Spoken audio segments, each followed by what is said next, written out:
Kalugurang kong kapatid, gigasal pantayanan, ngayon pong aldoyti para nalantay Birhen Maria, kintitulo ng Immaculate Conception.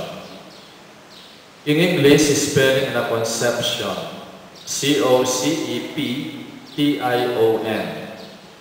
Dapat in Kastila, conception, C-O-N-C-E-P-C-I-O-N. My dear friends, in Immaculate Conception, makapatungkulya kang Maria, king pangakagli ng alang bakas kasalanan, king sepupuna ng indunang Santa Ana. At imbuli na sabi ng Immaculate Conception, may pangagliya alang dungis kasalanan. My dear brothers and sisters, ing kaladwa ng Maria, kaladwat katawan, may pangagliyang alang bakas kasalanan. Kaya may pailalang ni Maria, lalang ning kasalanan. Itamo niyang may baitamo, makapailalang tamo, ing kasalanan man. Inya kailangan tayong sakramento ning binyag. Pangmilako ing kasalanan man, karing kaladwa tamo, at magos ing bien ing Diyos, ing grasya ning Diyos, karing katamong kaladwat katawan. Kang Maria, manibat tinibat, inyang pengagline ning induna, maglapon at magmamagos, at mipnuyak ing grasya, ing kayang kaladwa. Bakit? Ing Immaculate Conception ng Maria is Christological. Buri na sabihan, may pangagliyang alang bakas kasalanan, ulin kapamilatan. Ibait ni, ing anak ng Diyos, ay alang dungis kasalanan. Etamo apiabe ing grasya at ing kasalanan.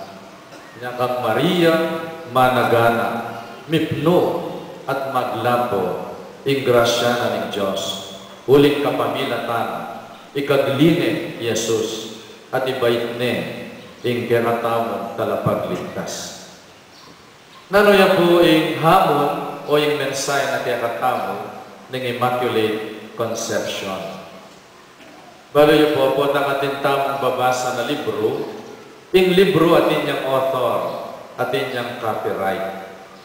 Buri na sabihan alamang alang pwedeng ninumang makayangkin kitang librong ita.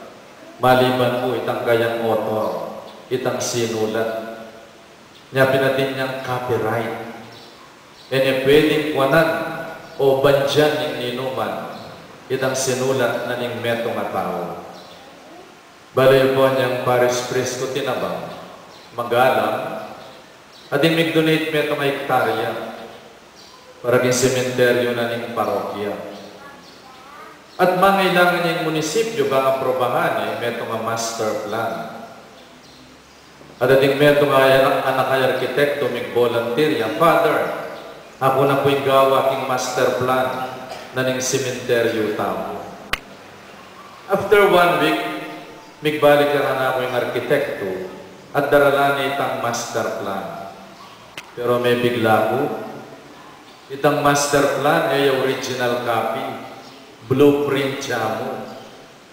At sabi ko kaniting arkitekto, at blueprint siya mo, ing binye mo ka na ako, aliwa itang original copy. Father, sabi na, ikami pong arkitekto, ba't siya ginawa kaming gulis, itang original plan, at tsuya kaya kami. Bangketa lang makabandi, kening plano agewami. Makanya mo naman po. Inyang lela nga nakatamo ng apong Ginoo. We are God's masterpiece. We are God's original creation. And the signature of God is imprinted in our body and soul. At alam pwedeng makayang kinkeratamo. At kapamilatanan ng binyag, we become God's property. Pepayang gintamo, king apong Ginoo, kapamilatanan ng sakramento na ning binyag. At nung mikakasala tamo, papayangkin tamong pasibayo king Diyos, kapamilatanan ning sakramento na ning kumpisan. My dear brothers and sisters, the Immaculate Conception is an invitation for us to go back to our original image. It is an invitation for us once more, pabandita mo king akong Ginoo. E nakatamo bandi ning kasalanan, bandi nakatamo ning Diyos. At potang mabibiyata mo king grasya na ning akong Ginoo. Potang pepabinyag ming meto ngayanak, potang memong pisalta mo, magus pasibayo yung grasya, papayangkin tamong pasibayo king akong Ginoo. We are God's original image. We are God's masterpiece. At yung original copy na ning keratamong pangatao at suya king puso ning akong Ginoo. And no one can own us. And God will own us back. Even though may kasala tamo, God will own us back. Kapamilatanan ning sakramento na ning kumpisan. At sabi na po ning arkitekto, Value Father, if ever something goes wrong with the plan, we can always go back to the original copy. If something wrong goes with the blueprint, we can always go back to the original copy. Value po king libro na ning Genesis, the account of the creation of man and the fall of man, masasambit siyang makatagwa. There are two accounts of creation in Genesis. Inimetong iyang pawaga. In spite of the fall of man, we can always go back to our original image. In spite of our sins, we can always recreate our life.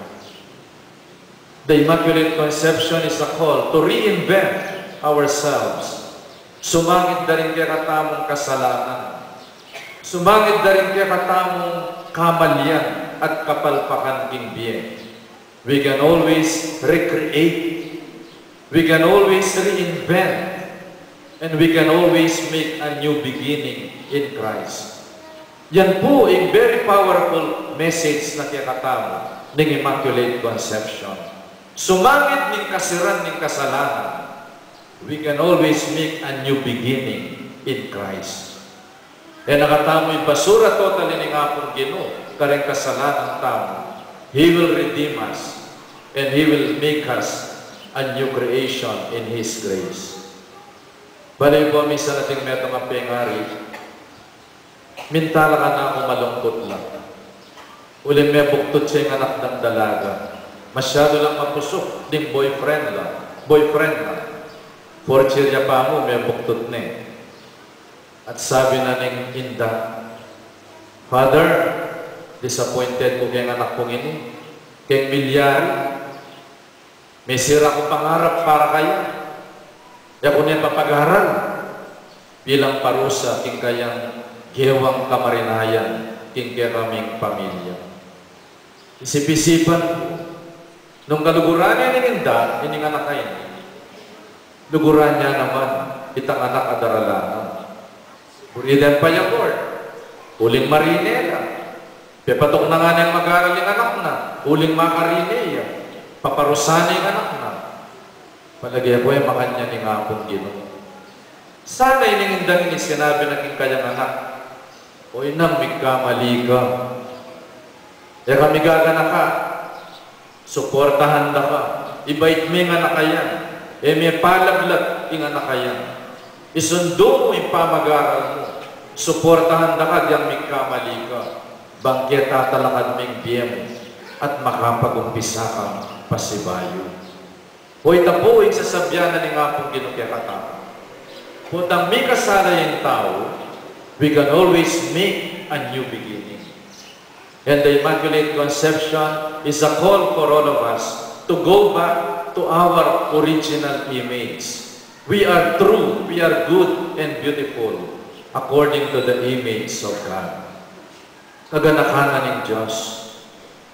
Sumangit na ng pamikasalan ng ebang poyadan, pingako na nakarela. Datang yung panahon, padalayang tagapagligtas, at ibait ning metong abirhen. My dear brothers and sisters, kang Maria, may kumpisaning kakatamong spiritualization and recreation process in order for us to regain our lost image. Pabiyaya pong pag-asa kakatamong ing Immaculate Conception. God wants us to go back and to regain our lost image. At ang image sa yan, akakit tayo king Immaculate Conception. Kakadwa po, today we honor Mary's yes to God. Maria nga naging anghel, alipan na ko ning Ginoo, marapatsakan ako, antimo ing sinabi mo. Dahil ka mo po yes at engwanan king apong Ginoo. Ikayong may asawa, yung kinasal kayo, you said yes to one another. Corazon, tatanggapan may Pedro para maging tunay ang mga asawa. Opo, Father. Babiyang may sarili mo kaya bilang asawa na. Opo, Father. Tatanggapan mo bilang asawa mo. Opo, Father. O yan yung tanguning kasal. Yan rin na po singsing at walang letrang O, dalawang mukha ng pag-ibig.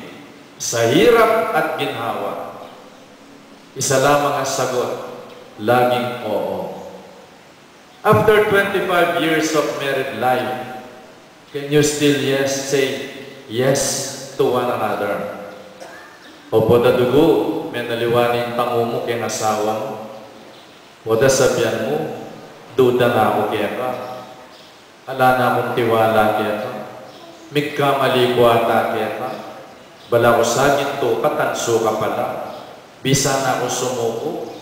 Sana mayari na. Ining kamalasan at di natangka na ako. Niyang pepakasalan na ka. Sana yung makanita yung pag-iba. Sana after 25 years of married life, sabihan mo kay asawa mo, I'm still willing to marry you 1,000 times. Kaya pumasanting kita.